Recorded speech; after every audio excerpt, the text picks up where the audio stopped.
Este é o Giro Distrital. Aqui você fica por dentro dos principais acontecimentos da esfera política de Brasília. Nessa edição, vamos conferir uma reportagem sobre a economia verde, setor no qual empresários e trabalhadores geram riquezas sem descuidar da preservação do meio ambiente. E na semana do aniversário de 62 anos de Brasília, vamos falar sobre o crescimento demográfico na nossa capital. O DF tem hoje mais de 3 milhões de habitantes, mas você vai ver que a população do Quadradinho cresce hoje em ritmo menos acelerado do que há alguns anos. E claro, vamos destacar o que foi notícia na Câmara Legislativa na terceira semana de abril. No dia 18, a Câmara Legislativa promoveu sessão solene para comemorar o Dia Internacional de Luta pela Terra. O evento lembrou os 26 anos do massacre dos trabalhadores sem terra em Eldorado dos Carajás, crime que se tornou um marco para o movimento dos trabalhadores sem terra. Além de cobrar avanços na reforma agrária, os parlamentares e representantes do MST presentes à solenidade cobraram o fim da impunidade para os crimes ligados à luta pela terra. É ressaltar, enaltecer a luta do homem pela terra, mas dizer que essa não pode ser uma luta só dos trabalhadores rurais. Essa tem que ser uma luta da sociedade como um todo, para efetivamente a gente ter mais alimentos, fazer com que as pessoas, se alimentem efetivamente. A sessão ordinária do dia 19 foi repleta de votações. Os deputados distritais derrubaram veto parcial do governador Ibanez ao projeto de lei que altera o nome do cargo de técnico de políticas públicas e gestão governamental. Com a mudança, o cargo passará a ser denominado analista técnico assistencial em políticas públicas e gestão governamental. A alteração é fruto de emenda proposta pelo deputado Roosevelt Vilela e foi bastante comemorada pela categoria. E hoje essa casa traz justiça e faz justiça a cada um dos senhores técnicos PPGGs. Valeu a pena vocês lutarem, visitarem cada um dos parlamentares, como disse bem o nosso deputado Agaciel Maia, recebeu uma mensagem de vocês, o apelo e mostrando a importância. Então, meus parabéns, levem essa conquista aos seus familiares e aos seus companheiros técnicos PPGGs, das administrações, secretarias, enfim, os técnicos, meus colegas, eles estão em todos os órgãos do Distrito Federal. Então, meus parabéns a todos vocês. Também no dia 19, a Câmara Legislativa aprovou o projeto de lei que estabelece diretrizes para a política de prevenção e conscientização às amputações em decorrência de diabetes ou por trauma ou lesão física. De autoria do deputado Eduardo Pedrosa, o texto institui abril como mês distrital de conscientização sobre a amputação, quando deverão ser realizadas ações preventivas. A preocupação não é por acaso. Dados do Ministério da Saúde apontam que o Brasil registra uma média de 20 amputações de membros inferiores por dia. Os deputados também aprovaram um projeto de lei que cria o Banco Comunitário de Cadeiras de Rodas. De autoria do deputado Robério Negreiros, o projeto pretende possibilitar um empréstimo gratuito de muletas, bengalas, andadores, cadeiras de rodas e outros aparelhos de apoio à locomoção a pessoas com mobilidade reduzida ou acamadas no Distrito Federal. No dia 18, a CPI dos maus tratos aos animais ouviu o depoimento do proprietário do hotel canino Pet Park Hotel, onde morreu o cachorrinho Ted. O caso causou grande comoção no Distrito Federal no mês de março, quando o empresário fez circular a versão de que o animal havia sido levado por assaltantes. Na verdade, a polícia descobriu que Ted foi vítima de um cão de maior porte, em ataque ocorrido nas dependências do hotel. O dono do estabelecimento alegou que a morte foi um acidente de trabalho e disse estar arrependido dos depoimentos falsos prestados à polícia. Pelo que o senhor está relatando nessa terceira versão aí, acredito que seja a versão verdadeira, que o senhor não iria vir aqui, cometer um falso testemunho. O senhor vai responder, já está respondendo por 2 processos, porque a responsabilidade toda do senhor, um hotel de pet, é uma coisa que a gente tem que tomar muito cuidado, tem que ter muita responsabilidade, porque está lidando com vidas, né, e os animais, para a gente, são como filhos, como o senhor mesmo mencionou aí. Nós vamos pegar o nosso relatório aqui da comissão, nós vamos avaliar se precisamos ouvir mais alguém envolvido no caso, se não, nós vamos pegar nosso relatório, nós vamos remeter para o Ministério Público, para o Tribunal de Justiça, para, né, ajudar nesse processo, e o senhor será responsabilizado, infelizmente, por essa fatalidade que aconteceu.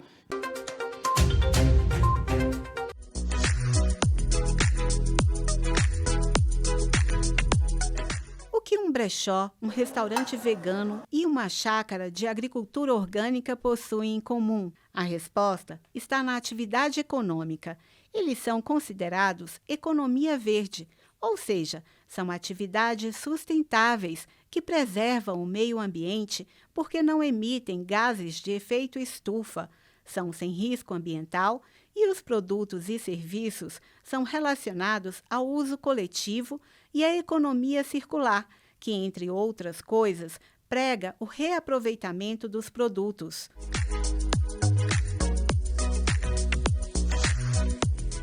O comércio varejista de artigos usados, conhecido como brechó, gera em torno de 200 empregos formais diretos no DF. Segundo dados da Codeplan, até o ano de 2019, existiam pelo menos 40 estabelecimentos com essa finalidade. As proprietárias desse brechó na Asa Norte explicam de que forma o hábito de comprar roupas usadas pode se transformar numa atividade ecológica. O brechó, por si só, ele já é um negócio, uma atividade ecológica, porque ele estimula com que as pessoas comprem coisas que já existem e não comprem produtos que precisam ser produzidos, que tenham um impacto ambiental maior, que utilizem muito dos recursos naturais do planeta mesmo, né? O uso do solo, de pesticidas, de água, energia, enfim. No caso da indústria da moda é ainda pior, porque a indústria da moda é uma indústria que polui muito, ela tem um impacto negativo muito grande. E quando a gente compra e a gente vende no brechó, a gente está trabalhando e estimulando com que as pessoas comprem aquilo que já existe e que está em perfeito estado de conservação. Além de trazer essa conscientização da forma de consumo, também traz a questão das pessoas terem novos olhares para novos empregos, por exemplo, né? Uma pessoa que sabe costurar e que consegue dali tirar uma forma de renda, reinventando uma peça que ia ser descartada de uma forma incorreta. A atividade ecológica também está representada no setor de produção de alimentos. Existem em torno de 300 agricultores orgânicos no DF, que, entre outras coisas, não utilizam materiais sintéticos ou organismos geneticamente modificados na produção. A agricultura orgânica é um modelo de produção, né, que baseia na sustentabilidade ambiental, social e econômica, né? Então ela preza pelos 3 princípios da sustentabilidade. Então ela vai pegar desde a questão econômica, que é importante para o produtor, ele ter renda, né? Aqui em Brasília é um mercado de alto consumo de orgânico. A questão social, porque envolve a produção familiar, envolve a questão da família no campo, assentado da reforma agrária, que se identifica mais com esse modelo de produção e é melhor para a saúde dele e da família, né, que está aplicando, né, essa prática. E a questão ambiental para o ambiente que ele está inserido, porque você tem conservação de água, solo, fauna local, flora. Existem sistemas como os sistemas agroflorestais, que você insere espécies nativas, inclusive do cerrado no sistema, e vai melhorando o ambiente como um todo. A economia verde gera espaços como esse, que é um espaço colaborativo com a participação de mais de 40 produtores orgânicos. Aqui você encontra produtos como esse, um macarrão orgânico feito de uma hortaliça não convencional chamado Ora Pronobis, com alto valor nutricional. O alimento orgânico chega também à mesa dos brasilienses por um outro setor considerado verde, o de restaurante vegetariano e vegano. Há 131 estabelecimentos localizados principalmente na Asa Norte, no plano piloto. Nosso principal objetivo é a preservação dos animais, né? O respeito à vida dos animais. Então, dessa forma, a gente preservando a vida dos animais aqui, por exemplo, nada tem algo que seja de origem animal. Então, a gente está colaborando de alguma forma, né, com o meio ambiente, com certeza, a vida dos animais. De acordo com dados do Mapa do Emprego Verde da Codeplan, há 69 atividades econômicas consideradas verdes no DF. Elas geram mais de 88 mil empregos formais, embora o DF seja dominado pelo serviço da administração pública, que não é considerado uma área verde. O rendimento médio mensal é de R$ 4.781. Entre as classes verdes mais relevantes do DF estão a de transporte rodoviário coletivo de passageiros, atividades de associações de defesa dos direitos sociais e a área de ensino. A cidade de Braslândia tem a maior proporção de empregos verdes no DF, seguida por Candangolândia. Em 10 anos, os empregos verdes no DF cresceram 5,8%. Teve um crescimento da chamada economia verde aqui no DF, mas teve um crescimento ainda maior da chamada economia não verde. Então, o que significa? Que a gente, por mais que tenha gerado mais empregos dentro da economia verde, proporcionalmente a gente ficou menor dentro da economia do DF, porque a economia não verde cresceu mais. Então, mostra que, digamos assim, tem uma oportunidade ainda para ser aproveitada para esse setor, né? Que ele pode crescer mais, ele pode ser mais dinamizado, ele pode ser mais incentivado em alguns nichos específicos para dar conta de crescer, sem dúvida. A gente pode ter várias apostas, né, em alguns setores específicos, produção de orgânico, geração de energia, né, assim, uso de biomassa, né, para geração de energia. A gente pode ter vários caminhos para dinamizar ainda mais essa economia verde.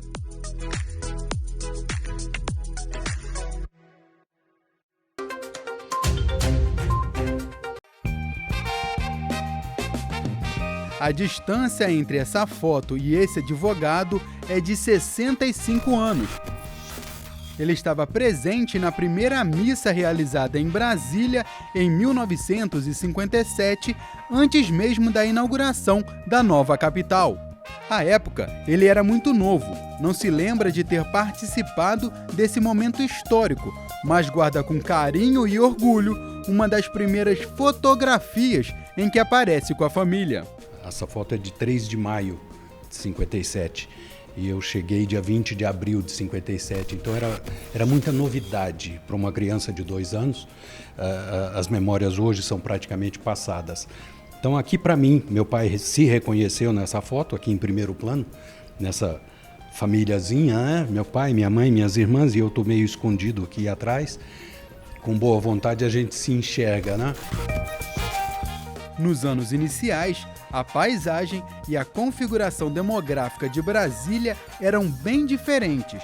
Em 1960, quase todos os 140 mil moradores eram de fora do DF. A imigração era responsável por 93% da população residente no Distrito Federal, e isso se concretizou bastante, primeiro nas regiões centrais aqui, que a gente chama de UPT Central, em que inclui o Plano, Candangolândia, o Bandeirante. Então, nos primeiros 5 anos, houve uma densidade demográfica nesses bairros. Na década de 70, 80 e 90, se consolida a região oeste, principalmente as 3 maiores cidades do Distrito Federal, que é Ceilândia, Samambaia e Taguatinga. A interação entre os pioneiros e a chamada Geração Brasília, aquela já nascida na consolidação e expansão da capital, marcaram uma característica fundamental do DF, a mistura social e cultural entre os cidadãos. Eu sou mineiro, mas eu cresci com gaúchos, eu cresci com cearenses, amazonenses, com pessoas de todo o Brasil e com uma outra característica. Eu tenho até hoje amigos alemães, amigos americanos, belgas, que cresceram comigo. Então, se eu digo, você é preconceituoso, não. Com relação à brasiliense, não. Brasília é exatamente a síntese, não só de um país, mas de uma cidade que nasceu com um conceito diferente. Agora, com 62 anos, Brasília tem mais de 3 milhões de habitantes. Nas primeiras décadas, a população crescia a uma taxa de aproximadamente 14,5%. Esse índice hoje é bem menor, menos de 1% ao ano. são tendências de diminuição do tamanho das famílias, de número de filhos das mulheres e também do aumento da longevidade, da expectativa de vida dos adultos, né? Então, hoje, nós já temos aí na faixa de 70 a 71 anos para os homens, 72, 73 anos para as mulheres, há uma expectativa de vida mais longa, não é? Atualmente, a maioria dos moradores é formada por pessoas já nascidas aqui. As mulheres já são ligeiramente maioria e os idosos cada vez mais numerosos. Tudo isso exige também novos planejamentos de políticas públicas. Demandas por políticas previdenciárias, políticas na área de assistência social, de pessoas, né, de complementação de renda, porque precisam dessas pessoas, vão demandar mais serviços também na área de saúde, porque são o perfil da população que está aumentando e que vai ser a grande maioria daqui a 20 anos. Então, se você pegar, por exemplo, a população do Lago Norte, a população do Lago Sul, a população do Parkway, você vai verificar que há uma tendência de pessoas mais idosas, de pessoas de renda maior e mais idosas. E nas áreas populares, pessoas mais jovens e de renda menor. Para esta pesquisadora, outro importante desafio para os próximos anos é equilibrar as ofertas de oportunidades entre as diferentes regiões do DF, já que o Plano Piloto é o principal centro de aquecimento econômico. Dados recentes da Agência Brasília nos dizem que há entre 700 mil e 800 mil pessoas que passam diariamente pela rodoviária de Brasília, a rodoviária do Plano Piloto. E desse número, mais ou menos 120 mil chega a vir do entorno, chega a vir de fora do DF. E esse padrão de mobilidade aí, atraído por empregos, pelos serviços, por equipamentos como hospitais encontrados aqui, acaba tendo um alto custo e dificuldades também em termos de planejamento e da própria governança. Mas Brasília, com seus problemas, virtudes e potenciais, desperta um sentimento único para quem a conhece e nela cresceu. Quando você se dispõe a olhar Brasília com os olhos da humildade, de ser parte, eu te vejo com carinho, eu te vejo com amor, ela te devolve isso. Eu acho que o ter crescido em Brasília, para mim, foi uma honra muito grande. Eu, como eu disse dos meus velhinhos aqui, eu não sei da minha vida sem Brasília. Não saberia lhe dizer o que seria da pessoa, né, do Sarquis, esse Sarquis, sem Brasília.